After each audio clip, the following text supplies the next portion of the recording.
not call if you volunteer or work for any candidate in this election campaign. Let's give mere mortal voters a chance to be asking the questions for the next hour. Having said all of that, let's have a brief hello from each candidate, 1 minute or less. Stephen Dixon, please go ahead. Hello, my name is Stephen Dixon, and I'm your Green Party choice in this election. I've been a teacher since 1990 and a school administrator since 2008. I've lived in Scarborough since 1995 and in Scarborough Southwest since 2006. My experience working successfully with young people for over 21 years has taught me the key to being the best representative of your voice in Ottawa. I've always had to bring together disparate voices of children, parents, teachers, community members in order to achieve their ideas, their goals, and their hopes. Genuinely listening to people and giving them opportunities to get involved is what works. The other candidates are good people, but they will have difficulty representing you because their parties practice party discipline. Their leaders tell them how to vote. As your Green Party Member of Parliament, I will be free to vote according to the consensus reached with you, my constituents.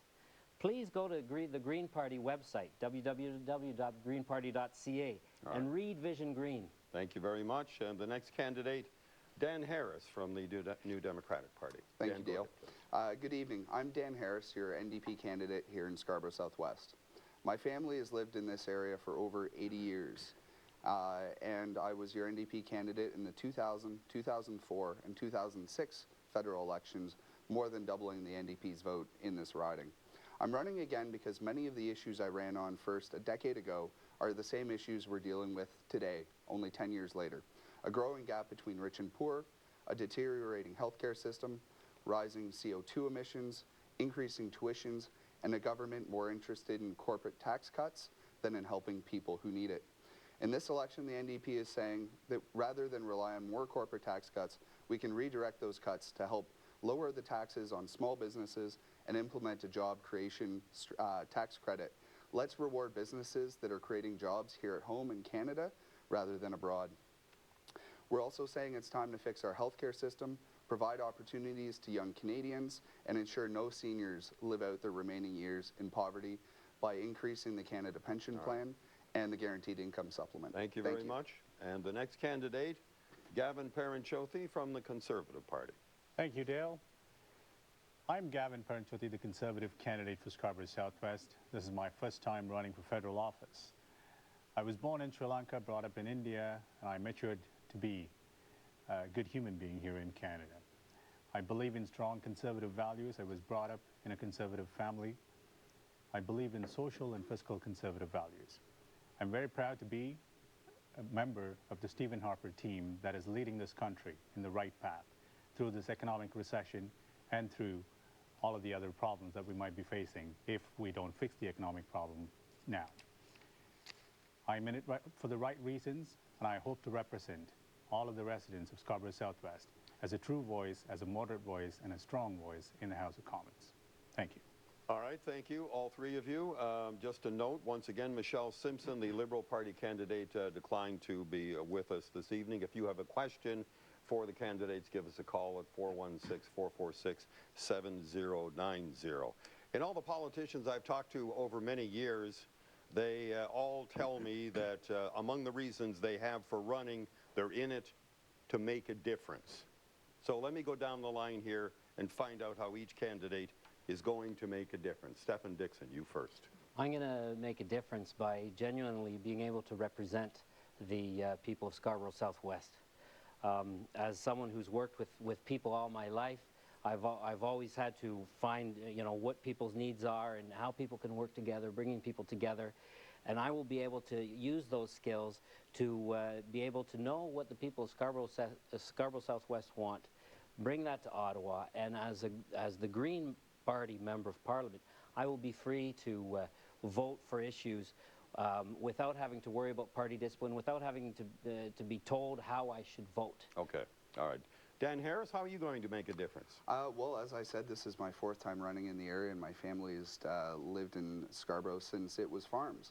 and I know the area intimately. And That doesn't tell me how you're going to make a difference, though. No, but I'm just setting the stage in terms. I know, but you already set that stage. So get on with how you're going to make a difference. Well, it's by representing the people of Scarborough Southwest, which, of course, I've been to their doorsteps time and time again. I've heard their issues, and I'm going to be the best representative for them in the House of Commons. Okay. Gavin Parent-Chothy, how are you going to make a difference? Obviously, talking about the same points the others mentioned, which is representing the the residents of Scarborough Southwest in the House of Commons. But how is the question? I'm going to be able to make inroads into all of the communities that live in Scarborough Southwest, unite them all under one platform, which is we're all residents of Scarborough Southwest, and then we're Canadians. We need to look at issues in a broader perspective and also be able to talk to them about their personal needs and personal issues, and be a representative who can work with all the levels of governments and all the other federal parties and bring about a solution that truly reflects their needs. Okay, thank you all. You're all knocking on doors. You hear a number of issues from homeowners. Can I hear from each of you the top 2 issues that you're hearing at the door? Dan, let me start with you. The top 2 issues I'm hearing at the door is a feeling that Ottawa is broken and that it's time to fix it, and of course healthcare, which is our most important cherished social program, and it's been on the decline for years and years now. If they say Ottawa's broken, what do you think they mean? Is that, I mean, I'm hearing that from all the NDP candidates, so that must be the word. Is that really what they're saying at the door? Well, it broken? is. You know, they're talking about the fact that, you know, they've had representation from the same old parties, and that they're experiencing that it's the same old people that are running the country, and that they're running into the same kinds of problems, regardless of their political stripes. Gavin Parent-Chothy, top 2 issues. Can you break that down for me? Absolutely. Everyone tells me this is an unwanted election, and everyone's rather mad at the government for not being able to, or at the House of Commons for not being able to. Not the government, but the House of Commons? All right, okay. The House of Commons. So if they're mad at the government, they're mad at your party. Right, Yeah, House of Commons is what I meant to say, and House of Commons it is. All right. And I introduced myself as the candidate for the unwanted election. Is that what you say at the door? Yeah. Okay. And the other issue predominantly is the economy and how we're going to steadfastly get out through this. I'm sure. Stephen Dixon, the top 2 things you're hearing. Okay, one is pensions, and the other, what the people are actually saying, is there are just too many elections. I'll start with pensions. All right. Working people of almost every age are worried about pensions. People, obviously, who are seeing their pensions disappear, whether they're corporate pensions or whether they're public pensions. So people who've worked for 40 years and suddenly it's gone, or people who are working now. I don't know how many people who've told me, you know, my pension is there, whether they're a teacher, whether they work for a big corporation, but I don't know if it's going to be there in 20 years when I retire. And so that's a major worry. And the other one, of course, is the thing that people are really unhappy about is too many elections, and they're tired of all this bickering in Ottawa, that they can't seem to be able to work together. Nobody can work together in Ottawa, and they're tired of that. Anybody slamming the door in your faces because they're fed up with all of you and people banging on their doors? Are you getting that kind of attitude? Come on now, be honest. There's always going to be a few people in every election that disagree with you a great deal, and don't even give you the opportunity to say a word. That's democracy, I guess. It is, and that's choice. The unemployment rate right here in the province of Ontario itself is 8.1%. I'm sure that must be raised from time to time. 8.1% is too high. I think we all know that. What could you and your party do to try and make that figure a little more positive than it is now?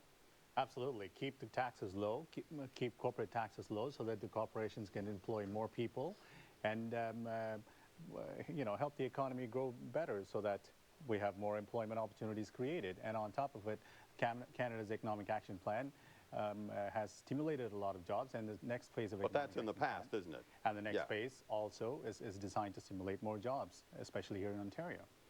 What is that program exactly? We know about the stimulus plan that has been laid out by the government. Is there some new stimulus plan I don't know about? No, these are tax incentives for small businesses that can employ more new people. Okay. Hiring tax credits. For small and medium-sized businesses so that they can get out and increase more. And I guess continuing the corporate tax cuts, income tax cuts for all corporations, in the country. Yeah. Okay, Stefan, let me come to you. Yep. A couple things. First of all, end illegal unpaid overtime.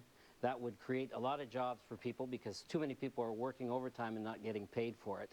Another big thing, and probably the bigger one, is to invest in new technologies. There's so many technologies that are in demand in the world, and they're going to be in demand, and I'm talking about wind, I'm talking about geothermal, I'm talking about tide energy, I'm talking about water, as in using water to heat in the winter, cool in the summer, and so on. All these types of untapped technology that if we should be in the forefront of that, and that can create many new jobs. If we're in the lead in the world, then it's going to be an endless supply of work for people. Okay. Dan Harris, 8.1%. What would you do about that? Well, I already outlined the NDP's plan on helping small businesses by lowering their tax rate from 11 to 9%. And I'm glad to hear the Conservatives coming on board with that plan now. Of course, you'll hear Gavin talking nothing but tax cuts, as if they solve absolutely everything. And we've had a decade of tax cuts now, and I think we're starting to realize that that's not going to fix the problems that we have in what you're saying will create jobs? The breaks will create jobs will be lowering the small business tax rate from 11 to 9%, and job creation tax credits, which the NDP is proposing, so that we actually reward businesses that create jobs here in Canada. And of course, small business is responsible for half of all the new jobs created here at home. Let's talk about the issue that's been bandied back and forth by the leaders and by many candidates who've been in the studio before you, and that's corporate income tax cuts. Let me just hear your take on them, because people are arguing they make a difference, they don't make a difference, they make a little bit of difference, whatever. I'd like to hear your thoughts on that first. Well, first of all, we need to stop subsidizing the petroleum industry. That's one of the biggest corporate tax cut there is. But it's more than a tax cut. It's the government actually putting money into it. And we also need to stop subsidizing nuclear energy. Those two, we stop doing that, well, the government will gain But what about huge the amounts corporate of income money. tax Wow, itself? that I too. understand the other things. We have to stop cutting corporate taxes. The corporations have gotten too many breaks. We need to bring it back up to a decent level, because right now it's the people with fewer resources who are bearing the burden for the entire country, and the corporations need to recognize that if they have a healthy workforce, if they have a healthy country, if they have people who are happy, people who have balanced lifestyles and so on, they're going to have better workers, which means they need to contribute to the society. They need to contribute to Canadian society, because it's an investment for them. Mm-hmm. So when the corporations pay taxes, they're getting their money's worth, because those taxes are going to provide an educated electorate, an educated workforce, a healthy workforce, a workforce with balanced work and family lives, and therefore the corporations should stop complaining about their taxes. Right. Okay, Gavin Parenchothy, can we hear you and your opinions on corporate income tax cuts? Absolutely. The Conservative Party and the Conservative government has always focused on providing corporations with a tax cut so that they can employ more people. Now, we have to take into account that corporations are businesses. Businesses are there for the purpose of making money. So we need to be able to give them that incentive so that they can employ more people. If they find that their bottom line is at stake, they're going to lay off a few more people. So that's not going to create employment. And if they think the bottom line is at line, they might even move the business out of the country to another place. Corporate tax cuts are very important to ensure there is more employment provided, and therefore... Is it a big effect or a little effect, or is it one of several effects that would create a job? I think it's one of several effects, and it's one of a very important aspect of creating jobs in the country. All right, Dan Harris, how do you feel about this? Well, we've long since passed the tipping point where further corporate tax cuts are helping. This relies on a trickle-down effect. If you give more money to the richest people, then they'll spread a little bit more of the wealth around.